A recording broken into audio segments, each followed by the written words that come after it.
¿Alguna vez te has preguntado qué esconde un paisaje? ¿Qué historias, qué secretos hay en los rincones que exploramos?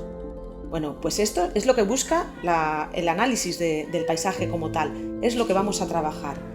Pero antes tenemos que conocer las 4 dimensiones de las que se compone el análisis del paisaje.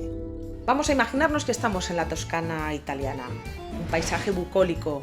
Lo primero que vamos a percibir son los colores, verdes de las colinas, cipreses con un verde oscuro botella, un cielo azulado color plastidecor, que ya sabéis que lo digo mucho, ¿vale? Lo siguiente, sonidos. Vamos a percibir aquellos sonidos de aves, ruidos de las abejas. Y seguidamente que tendremos aroma, otra parte muy importante del paisaje, el aroma. Por ejemplo, un café en el despertar de la mañana o los aromas de las plantas en primavera. Bueno, pues ya tenemos la primera dimensión, la percepción, pero un momento. Lo que son las montañas, la vegetación, como tal, ¿forman parte del análisis del paisaje? Claro que sí. De hecho, va a ser uno de los componentes principales en nuestro análisis. Hay que tener en cuenta siempre las montañas, el cielo, el agua, la vegetación en general, dentro de este punto de partida. De hecho, le vamos a llamar la percepción natural, ¿vale? Es la dimensión más natural que tenemos dentro de estas 4 dimensiones que hablábamos anteriormente. Por tanto, es importante que centremos nuestro estudio en estos componentes. ¿Y a esto cómo le vamos a llamar? Unidades del paisaje. Sin ellos, sin analizar el entorno de nuestra vida, no podemos concluir en un paisaje. Vayamos pues ahora por la tercera dimensión. Será la percepción humana, sí. Por ejemplo, pongo 2 zonas diferentes, bueno, aunque son realmente complementarias, Marbella y la Toscana italiana, como estábamos anteriormente. ¿En qué se parecen? ¿Sus paisajes se parecen? No, son totalmente diferentes. En cambio, son zonas mediterráneas con una vegetación súper parecida, prácticamente la misma. Con lo cual, ¿en qué concluimos? El paisaje no es solo lo que percibimos con nuestro sentido, sino también cómo nos relacionamos con él. ¿Cuál es esta relación humana-paisaje?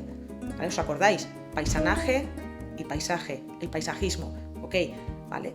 Solo tenemos que ver cómo nos desenvolvemos en la vida, cómo nos la ganamos y cómo es nuestra cultura para poder analizar nuestro paisaje, nuestro entorno paisajístico. Pues nada, vamos a por la cuarta, como os decía, la cuarta dimensión, para cerrar ya nuestras etapas en el análisis del paisaje, y sería el dinamismo, es decir, nuestros paisajes son dinámicos, evolucionan como nosotros, no somos estáticos. De hecho, si volvemos a tiempos atrás, volvamos a la Toscana y en el Paleolítico, el paisaje que hacía referencia a la Toscana del Paleolítico, ¿cómo sería? Con dinosaurios, nada que ver con lo que tenemos actualmente. Esto nos condiciona y nos hace que evolucionemos. El paisaje evoluciona como nosotros. ¿Okay? Nuestras ciudades han cambiado en estos 30 años atrás, han evolucionado muchísimo. Como siempre insisto, del gris al verde, este es nuestro objetivo. Pero antes, ¿qué debemos tener en cuenta para hacer nuestro análisis del paisaje? Bueno, vamos a empezar por lo básico, por el principio. ¿El principio cuál es? Analizar el entorno, como siempre insisto, ¿vale? El espacio geográfico, todo lo que es la orografía del terreno. A veces nos encontramos con zonas, con lugares geográficos muy concretos, con una personalidad propia. ¿Por qué? Porque hay algún elemento que es característico del lugar. No solo las montañas, el cielo, el agua, bosquetes, como os decía, que eran unidades del paisaje, ¿os acordáis? ¿Vale? Hay determinados lugares en los que nos llama la atención el entorno paisajístico por un elemento concreto. Muchas veces son formaciones naturales incluso. A esto le llamamos recurso paisajístico. Elemento muy importante para nuestro análisis. Por ejemplo, os pongo el caso del Roque Cinchado del Teide, ¿vale? De Tenerife. Los que ya tenemos una edad, conocimos las pesetas. Bueno, pues el billete de 1000 pesetas estaba ilustrado con una formación rocosa, el Roque Cinchado, como os decía, o también árbol de piedra llamado.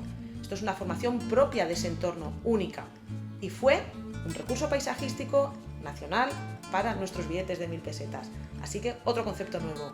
Bueno, y ya por último, vamos a clasificar nuestra evaluación del paisaje por zonas, por importancia. Esta importancia va a focalizarse en la visibilidad. Tenemos 4 zonas: alta visibilidad, media visibilidad, baja visibilidad o nula visibilidad, que también le llamamos zona de sombras.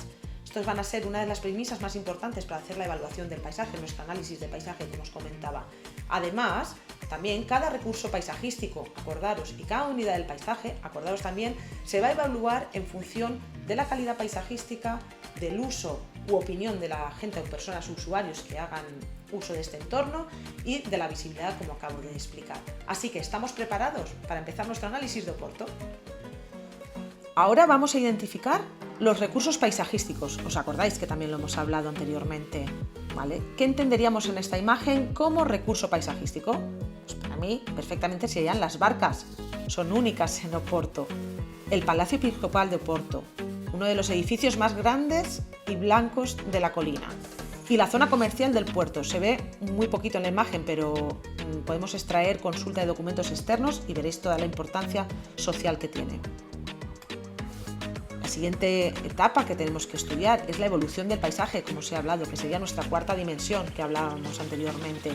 Es decir, cómo ha evolucionado el paisaje en su etapa medieval, como puerto de mercancías, como zona comercial, qué importancia ha tenido Oporto en este patrimonio para ser patrimonio de la UNESCO, para ser una zona de tránsito en el comercio internacional. Y además, cómo se organiza el paisaje. Es un paisaje urbano, obviamente, ¿no? No es un paisaje natural, no es un paisaje montañoso, ¿vale? Sí que es verdad que está estructurado por el río Duero y por colinas que envuelven un poco la ciudad. Otro ítem que debemos tener en cuenta para nuestra valoración, las transiciones entre las unidades de paisaje, cómo transcurre, por ejemplo, el puerto hace una transición entre el río y las viviendas. Y además los taludes ajardinados hacen una transición entre palacios y el resto de la ciudad. ¿Existen conflictos paisajísticos en nuestra imagen? ¿Observamos algún conflicto? ¿Existe el riesgo de que, por ejemplo, hay barcos de mayor tamaño que entren en el Duero y oculten la vista que observamos, por ejemplo? Las barcas sí que son pocas y de menor tamaño y acompañan a la vista y además generan una unidad de paisaje con un entorno complementario. Bueno, pues entonces, ¿qué debemos hacer? Limitar el acceso de más cantidad de barcas y más tamaño. Ahora vamos a la visibilidad, ¿os acordáis, no? De una de las premisas más importantes también a la hora de calificar la evaluación o calificar nuestro entorno paisajístico. Visibilidad del paisaje. Principales vistas: el palacio, el río, las casitas de colores de la orilla. Las barcas de nuestra orilla no distraen la mirada, al ser ligeras y transparentes. Como decía anteriormente, si hubiera entrado un pequeño crucero blanco, grande, dirigiríamos la mirada ahí. Sería como un impacto visual. La visibilidad del paisaje sería de baja calidad. ¿Qué domina nuestra imagen? ¿Qué rasgos dominan? Bueno, pues dominan las fachadas blancas, de los palacios en este caso, pero son fachadas blancas y son donde nos lleva la mirada. Y el brillo del agua del río, ese reflejo que muchas veces tantos buscamos al hacer las fotografías de un paisaje bucólico como puede ser perfectamente Oporto. ¿Qué relación hay entre los elementos dominantes? ¿Qué relación hay entre las barcas y los edificios, por ejemplo, como decíamos? Bueno, están en polos opuestos de la imagen y le dan mucho más equilibrio a la misma. ¿Y qué ejes de visión tenemos? Bueno, la orilla del río y la línea del horizonte, lo que solemos llamar el skyline, es un eje de visión. Orilla y luego el skyline, para los que no lo sepáis, es mirar al frente y veis esta línea que separa el cielo de todo lo que es la colina urbanizada. Eso se llama skyline. Es uno de los ejes de visión más importantes de nuestra imagen. Hay elementos que bloquean la vista de los ejes de visión. En este caso, ¿cuál sería? ¿Qué elemento nos está bloqueando? A primera vista, directamente yo lo que veo es el mástil de la barca. Es un elemento que nos bloquea. De hecho, con las nuevas tecnologías seguramente eliminaríamos parte del mástil de nuestra fotografía. Vamos a ver el valor visual de nuestros recursos paisajísticos. ¿Os acordáis qué recursos habíamos nombrado? Las barcas y el palacio, sobre todo los palacios blancos. ¿Vale? ¿Qué valor le vamos a dar a estos recursos? Las barcas, poco relevantes. Palacio Episcopal aporta mucho contraste al ser blanco y al ser cúbico, hace que nuestra mirada nos domine un poquito y por tanto le damos mucha más fuerza. Y la zona comercial del puerto, que es poco visible pero tiene mucha importancia y es sutil en la escena, pero le damos una relevancia bastante elevada. ¿Qué recorridos escénicos tenemos? Bueno, el curso del río, muy visible, y la orilla de la ciudad son las vías de tránsito de observación.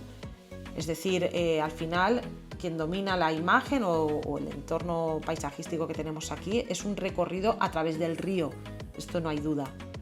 ¿Y qué impacto visual tenemos?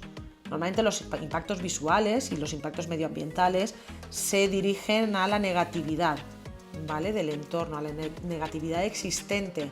Bueno, vamos a buscar, pues, a lo mejor, como mucho, que las barcas de primera línea se pueden dificultar la visión de toda la escena, pero también es verdad que es un recurso paisajístico, es característico de la ciudad o puerto. Pero bueno, sería uno de los impactos que marcaríamos. Y aquí ya tenemos una tabla de valoración, ya podemos, con estos datos que os he facilitado, que hemos comentado, ya tenemos una tabla de valoración que vamos a valorar del 0 al 4, según la calidad paisajística, el valor social, la visibilidad y el valor paisajístico. ¿De qué?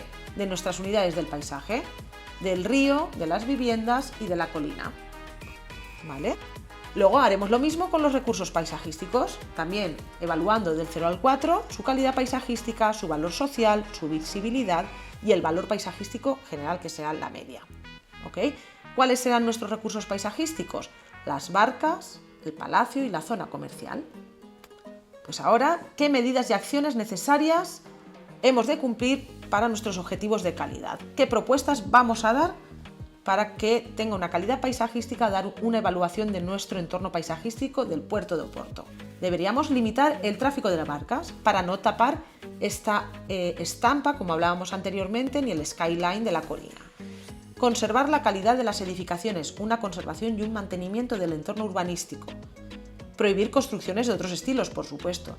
Esto dentro de la normativa de los PGUs de cada ciudad, nosotros propondríamos, como buenos técnicos, que se delimitara el estilo y alturas de construcción en estos entornos paisajísticos.